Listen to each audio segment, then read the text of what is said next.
Hi there, thank you for tuning in to this tutorial video on a surrealist woodblock carving. If you haven't checked out the tutorial on creating the collages first, head over to my YouTube channel and have a look at how to create these surrealist collages. This technique can be used to create woodblock prints like you can see here, but we're going to actually paint our block up and use the block itself as our work of art.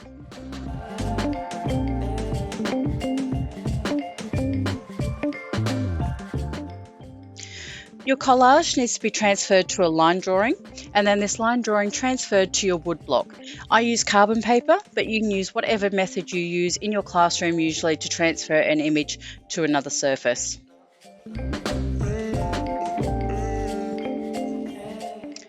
So the student here has transferred their design to the timber. They've used a permanent marker to go around all of their lines, and I generally tell the students to make sure that their lines are at least 2 to 3 millimeters thick, otherwise it makes it very hard to carve.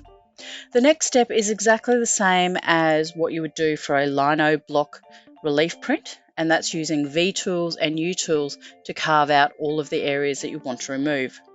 I have students start with the V tool and they use that to go around the lines, both sides of it, so the left and the right side of all the black lines, and then they're going to use the U tool, so just different size U tools, small U's for smaller areas, and here we're using a larger U tool to take out those large areas of the background in particular.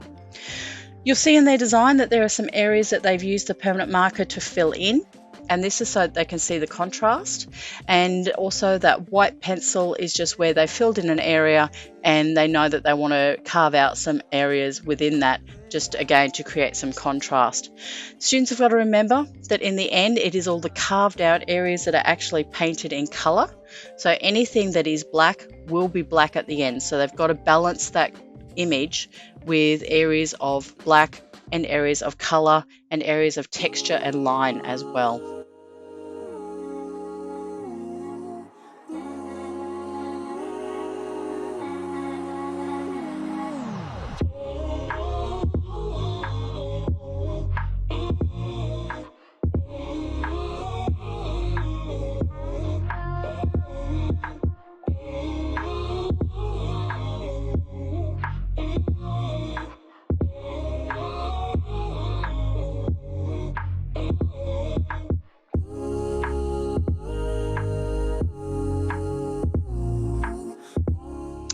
Once a student has carved out all of the areas they want to remove, this is when you can take a woodblock print from it by rolling black ink or coloured ink over it and doing a print.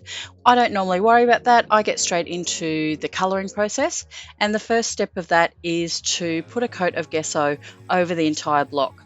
So I get the students to do thin coats because they don't want the gesso to fill in all of those bits that they've actually carved out. And they need to use a very stiff brush and small circles to get right down into all of those carved out areas so that no timber is actually seen. I also make sure that they do the edges of the block so that no timber can be seen through. It is all gessoed.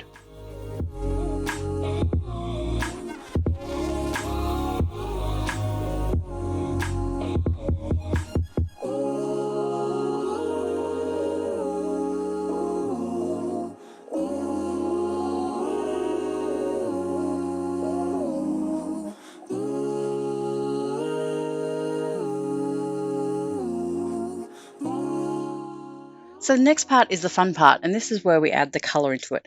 There's a few tips and tricks to this, and what I tell the students is that they need to remember that the colours need to be really light and bright and vibrant. Because they're going to put black lines everywhere, those lines will naturally dull down the colours and reduce the intensity of the colours. So when they're adding the paint, they want to use tertiary colours, secondary colours, and lots of white and lots of yellow in the colours to really brighten them up. I actually have the students use magenta instead of red also to create vibrant purples and the vibrant oranges as well. Colour blends in large areas, or ombre as the students like to call it, is really effective. And so students doing those in all those open spaces in the backgrounds as well as in the creature as well is a good idea, and again it creates more visual interest in the final piece.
You can see here examples of work that students have done where they've painted in all of the background.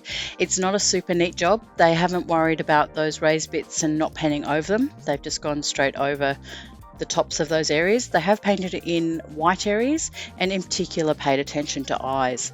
Once this is done, this is where the magic step happens now, and this is actually rolling a layer of relief printing ink over the top. You do need a hard roller for this, or a hard brayer. And this is so that it doesn't go down into those carved out areas. So have students pay attention to edges. They seem to forget about those. So roll the edges first and then go across the middle sections.